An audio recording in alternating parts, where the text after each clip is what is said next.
Welcome to Komodo All Sorts UK. In this video I'm going to be cooking some Naga curry burgers. If you are not familiar with Naga, it's basically a chilli. It used to be one of the hottest chilies in the world. I think it's been beaten a few times over though since.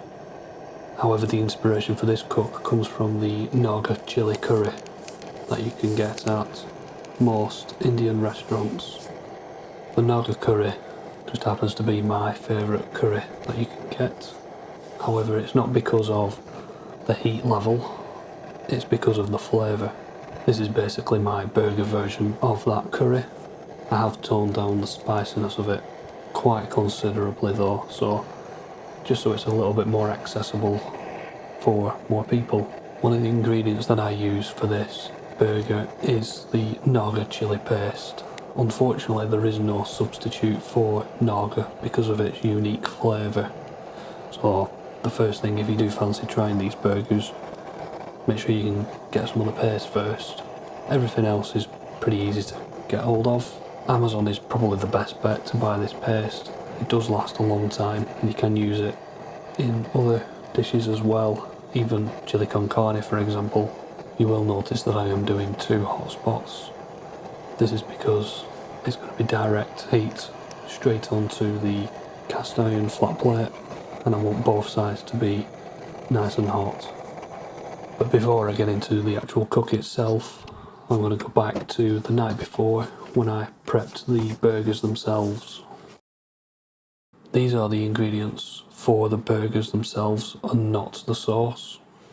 So I have 500 grams of lamb mince, 50 grams of dried breadcrumbs, 2 teaspoons of Mr. Naga chili pickle, 2 teaspoons of garlic powder and 1 teaspoon of dried rosemary. The trickiest part of making these burgers is mixing all those ingredients into the meat nice and evenly without over mixing the meat itself.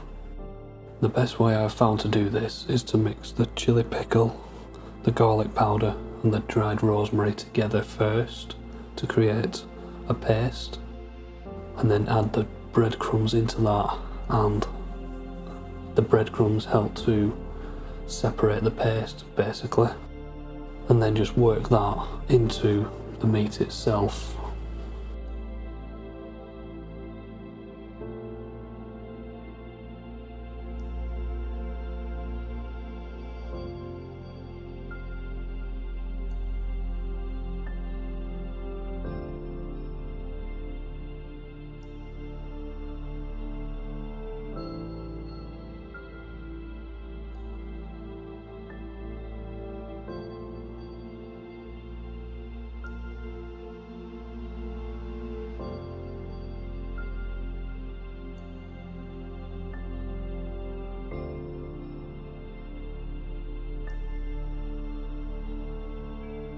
Once all that is mixed together, you can then weigh the meat out again onto some scales and then divide that by 4, as this will make 4 burgers.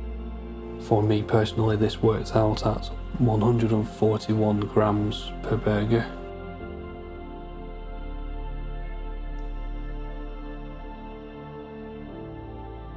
The last thing to do is to simply shape them into the burgers. I'm using a burger press. If you're using a burger press, just be quite gentle. I like to press it gradually until it just about fills out the mould. I don't want to absolutely crush it because this will just contribute to overhandling the meat and they won't be as good. It'll be more like a meatloaf in texture.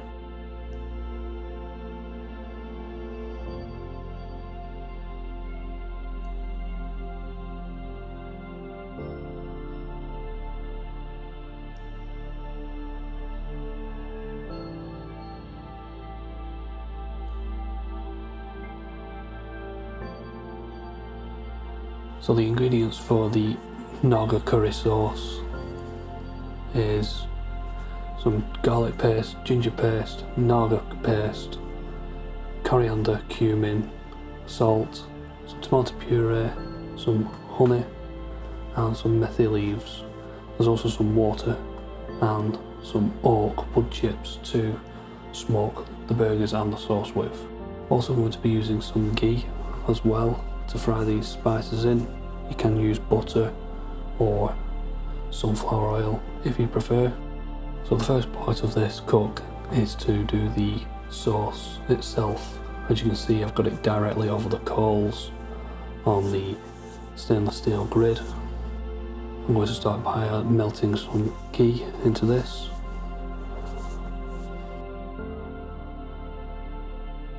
Once that's melted and got hot, I'm going to add the garlic paste and the ginger paste and fry those off for 60 seconds or so.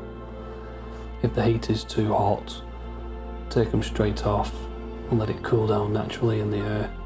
That way it's not going to spit absolutely everywhere. At first you will notice that this looks absolutely terrible to begin with, but that's actually normal. Next is the coriander and cumin spices going in, frying them off again for another 60 seconds or so. Keep stirring throughout the whole process just so nothing catches and burns in the bottom. If you find it's a little bit dry, you can add a little bit of water to help it. Next up is the tomato puree. Stir that in with a little bit of water as well. Now at this stage, it's getting the sauce to the correct consistency. I like to add roughly 3 tablespoons of water at a time. Give it a stir, check how thick it is. Add the methi leaves into the sauce next and stir that in. Add the honey in.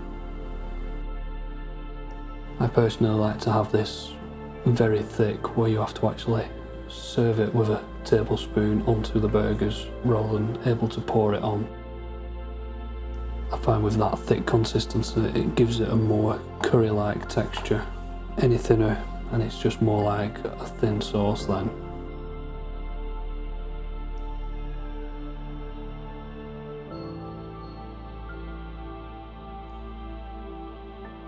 For the burger buns, I'm going to be using some naan breads, and I decided last minute I'm going to try and do some homemade naan breads in this.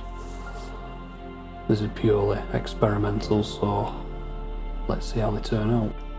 You'll also notice that there are 2 sizes, 4 bigger sizes, 4 smaller sizes.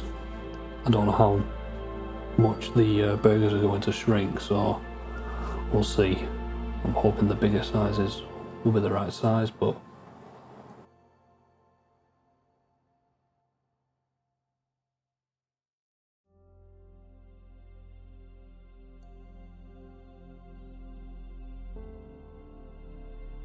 the first part of these burgers is to get some smoke flavour in. I'm going to put them on the stainless steel grid side to allow that smoke to go in between the bars. Also the stainless steel grid nowhere near as hot as the cast iron. This is also going to help smoke the sauce as well. Now that the smoke has completely disappeared from the vent, it's ready to cook them. But before I put the burgers on, I'm just going to put a little bit of ghee on the cast iron. Hopefully impart that flavour into the burger. Again, you generally use ghee in Indian curries, so that's why I'm trying it with this.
And last but not least is to cook the naan breads. Hopefully these stick, but let's see.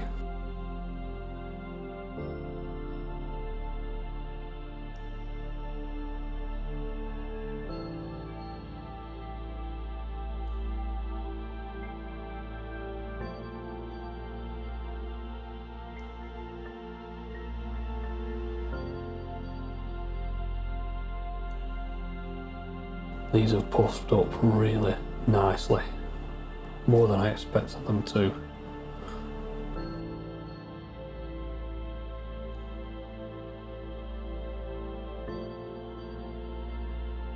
Now to try and invert them further over to get some more heat on the top.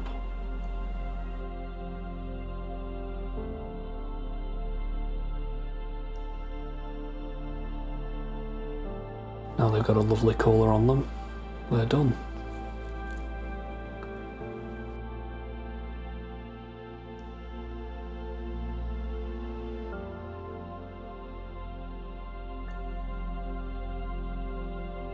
To serve these up, you just simply want 1 tablespoon of sauce per burger. However, I thought I'd do 2 on this burger just to show you how messy they actually get. They do get very, very messy.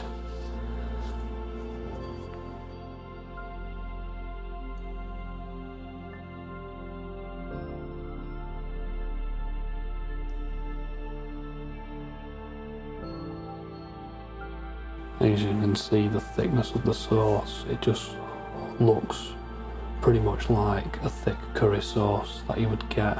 That's why I go for this consistency. As you can see, it squashes out, but it doesn't actually just drip off the burger.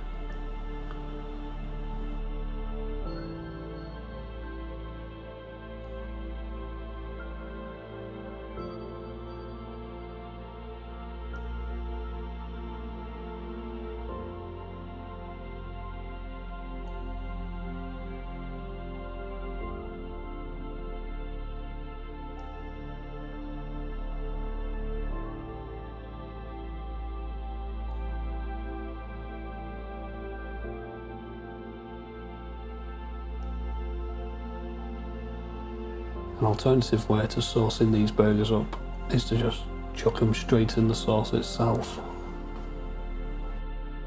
After trying these burgers though, they are absolutely fantastic.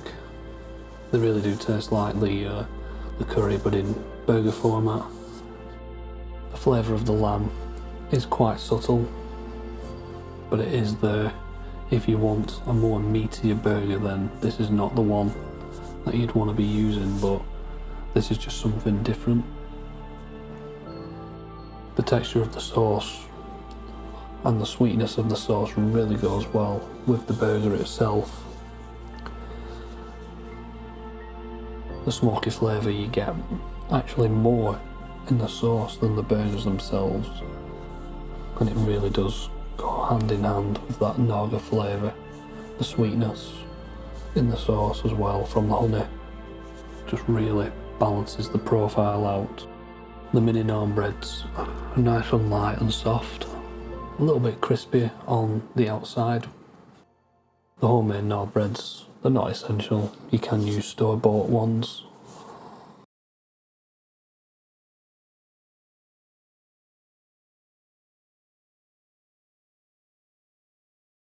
There's a nice subtle smoke ring there on the burgers before being seared. Well, that's the end of the video. Hopefully you enjoyed it. A big thank you if you did get all the way to the end. I don't expect anyone to. Hopefully my videos in future will get better. And once again, thank you for watching.